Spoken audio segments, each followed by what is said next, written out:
Hello everyone, Dan of 14th Prime here. Want to share with you today a video review of the Hot Toys MMS 308 Marvel's Ant-Man 6-scale collectible figure. Front of the box here, pretty cool artwork. It's got kind of a red silhouette of Ant-Man running. You can see his head kind of in that silhouette, and then below you've got a smaller version of the figure. Kind of nice use of red and black lines and this ring effect. Almost looks like a record going around the box. And as always, Hot Toys does a nice job swinging that around the side of the box there. Got the man, words, and white silhouette of an ant. All the way around back, you got the ant part of the man we just saw. So really nice how they're wrapping that effect around the box. And then this side stands alone a little bit more. It's got the wrapping graphics effect, but just Ant-Man printed on the side of this box. So this packaging has a cover that just slides right off. And behind it, you get the window view of Ant-Man there in the tray with a nice big clear plastic window. And around the box, they keep with that similar graphics theme. And on the back of this layer of the box, you've actually got all the credits there for everyone involved in the project. Alright, I've been waiting months since I first saw this start to hit internationally and show up in video reviews. So let's pop them open and take a closer look.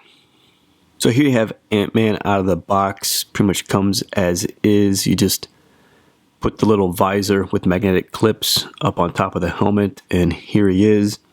Gotta say, he's a very impressive figure. I picked this guy up not because I'm some huge Ant-Man fan, but really thought this was one of Hot Toys' better piece of work, and I thought the figure just looked outstanding all the way from the head sculpt down into the suit.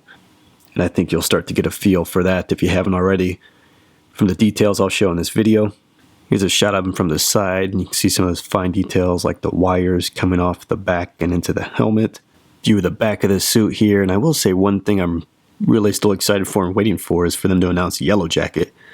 I think pairing Ant-Man up with Yellow Jacket would be a great display. Here he is from his left side. Let's go in and take a closer look. Here you can take a closer look at that head sculpt and helmet work. It's really good. The likeness is fantastic. I think the eyes, which is one of the things that Hot Toys does so much better than everyone else doing 6-scale figures, are just like spot on.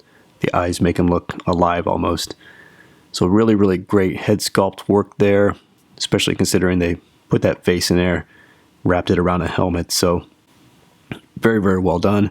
I'll come back and show you some of the articulation of that helmet later in the video. And then if we just come down the figure, you can really see just the great detail in the suit. It's got a really nice texture, kind of waffle cone kind of pattern into it. The black and red, the silver trim, all looks really good. The belt there, watch the belt, it doesn't come off, but it does kind of slide up and down. So it can ride up a little bit if you're not watching it, so keep that in the right spot. So the figure looks good. And because it's a 12-inch figure, I always like to just jump down with the camera a little bit and give you a little more of a square-on view. Some of these details in the pants, I think the pants look really good. It's kind of black leather sort of look to them, right? Some nice detailing across the knee pad there. And the boots actually look really good as well. You got a side view. Take a look at that helmet from the side. That looks really good. Some detailing across the top of the shoulder blade there, coming down into the suit. And I just love the suit. The pattern on it with that waffle kind of look through the red, and then the color of the red with the black. It just looks fantastic. Here you can see the glove a little bit better. You can see the little buttons. Here's the back of the figure, which is something to take a look at as well. Just really fantastic. The technology's on his back, right, and feeds into his head, so he can do his shrinking. So that all looks really awesome. I will say, when I bought this figure, I wanted this figure, again, because I thought it just looked so cool. I thought it was some of Hot Toys' best work, but I wasn't a huge Ant-Man fan. I mean, I liked the movie. But wouldn't think I'd be buying a Hot Toy necessarily, but the figure's just so good. But about a week after I ordered my Ant-Man here, they announced the Civil War Ant-Man. And though I really like this figure, that was a little bit of a Simpson moment. because the next figure was coming out and maybe it would be better. But I can say since I've seen those pictures, I'm really happy I got the original here. I just think it looks better. I'm sure the second one will be good, but I think this one is just top notch work. It's been selling out, which I think speaks to how good the figure is, because certainly the character doesn't have so much popularity to draw that. So let's go ahead and go in a little closer on the head sculpt. I'll give it a little spin. I mean, you saw all the angles there, right? But I'll just give it a little bit of a twist here and there. See how those cords go up into the helmet. They're delicate, but it's okay if they disconnect. I'm putting the batteries in his head. Mine disconnected, a dozen times. They just plug them right back into the back of the helmet. So just really nice helmet work here. Just outstanding work. Really makes the figure really awesome. So in terms of articulation of the helmet, I mentioned at the top of the video, this top visor piece just is attached with magnets. So you can just pull that right off. Park that up there in different ways, depending on how steep you want it. But to get him in geared up, you just set that down over his face. And then you need to bring up the chin piece, of course, which articulates. So you really just kind of raise that up. Let's maybe get the mask out of the way. Raise up the mouth guard piece.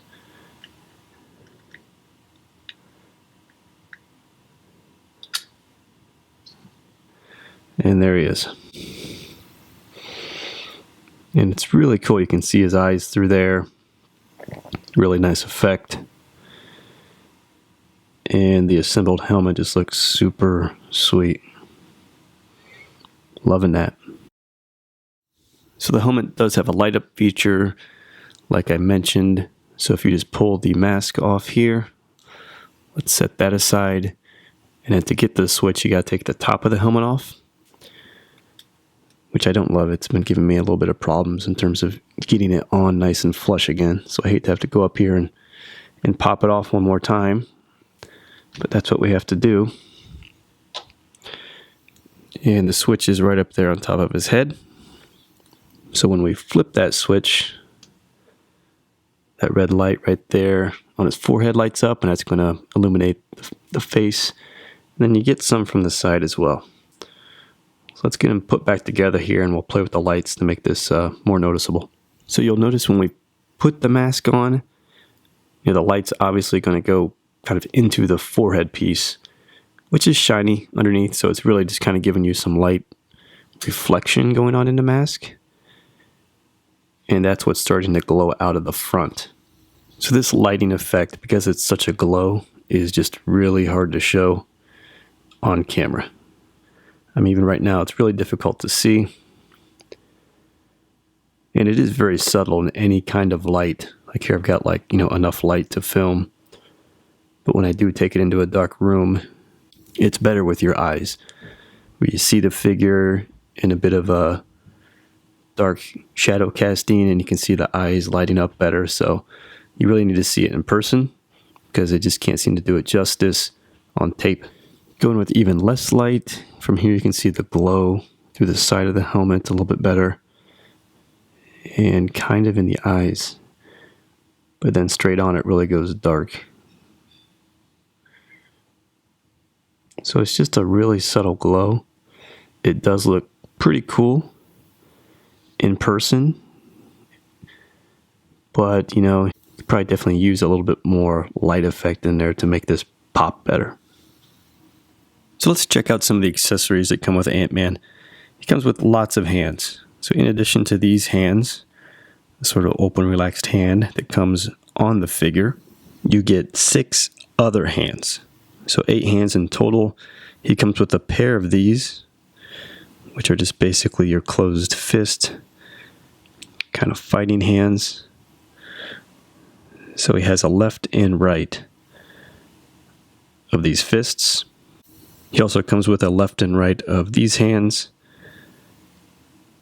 sort of like a climbing hand or something. It's a sort of half-grasped sort of effect, almost even kind of pushing effect. So you have those. And then he comes with two other right hands. So he has this right hand, which is actually not the pushing the button hand. So this is something that will help him hold some of his accessories. I think that we'll take a look at in a second. And then he has this right hand, which does have more of that pronounced I'm about to push the button effect on it to shrink down to his mini Ant-Man fighting size. He also comes with some other painfully small accessories like these tubes. Has some of his weaponry in it. There's 2 blue and 2 red, and these can actually slide into his belt. So if we have our figure here, and there you can see the belt and the 4 holes where the tubes will go. If you grab one here, let's grab a blue, and it's probably hard to see, but let's go, it's so small, let's go red dot facing out. I think the appropriate way to do it. And that gives a nice little extra detailing as well. So let's go ahead and put a blue on top and a red on the bottom. I guess it doesn't really matter color-wise, you only see the tips.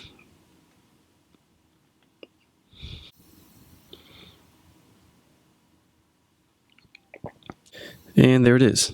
That's what it looks like when you get those tubes accessorized into the belt. I think it looks good. Definitely better than just those empty holes. So you'll want to put those in before you get them posed up. And Ant-Man also comes with these 2 incredibly small bar-looking devices. The red dot in the center. And I think your only chance of using these little red bars is to use the one slightly open hand that I showed you. That looks like the button pushing hand, but it's not quite. And that actually slides in there pretty well, so you can hold one of these in a pose if you'd like. And then you have these accessories here, these disc looking things, a red and a blue. These things are getting so small they're practically hard for me to even hold. So I've got them propped up there. And just to give you a sense for how small they are, that is a crack between the poster boards there, and they're not that much bigger than the crack. And just to give you a sense for how small they are, here's me trying to hold one, and the camera can barely even focus on it. And again, we have our one trusty accessory hand, which can actually squeeze that in and hold it, but it's just so small and barely noticeable.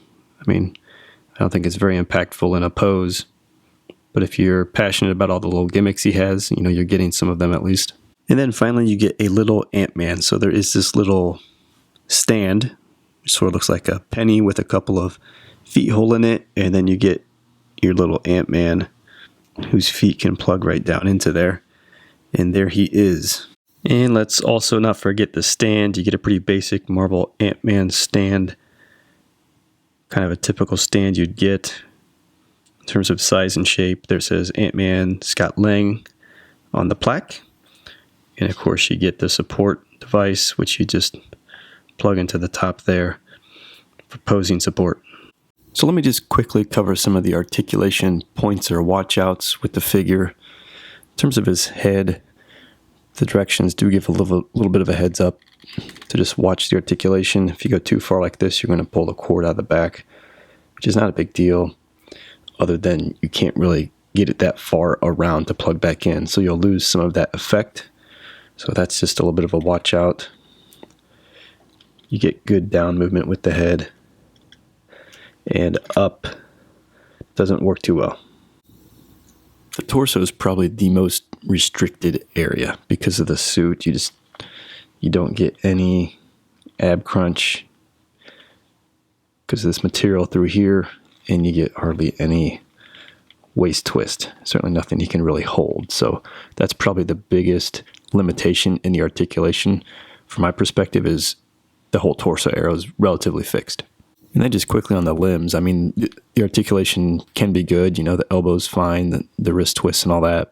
The main thing is just the range. The range of some of the articulation will be more limited. He's got these things on top of his shoulders that kind of limit this, and you could probably go more. I think you can get maybe upwards of maybe 70 degrees if you really want to push that. Otherwise, you know, you'll get the elbow and things like that pretty good. And then the other little more restrictive area is again, it's the suit, and it's just the suit's impact on the leg articulation, or range of motion, I should say, which is really about, you know, how far wide he can go, which is not very, how far out front his leg will go. which is really not much at all. So that's really the trade-off with your articulation. It's a little bit with your articulation just what's most important to you. I mean, the figure looks awesome, the design, just everything looks really fantastic. If you are a big, super dynamic poser, this guy's going to be very, very limited for you.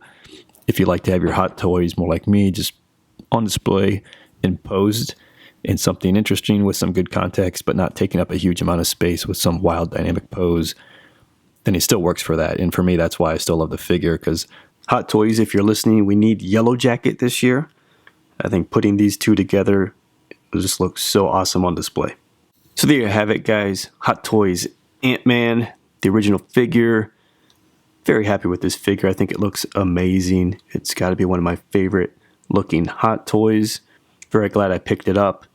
I'll definitely be keeping on this one and passing on the Civil War Ant-Man, because I'm just really, really pleased with this figure. Hope you liked the video, guys. See you next time.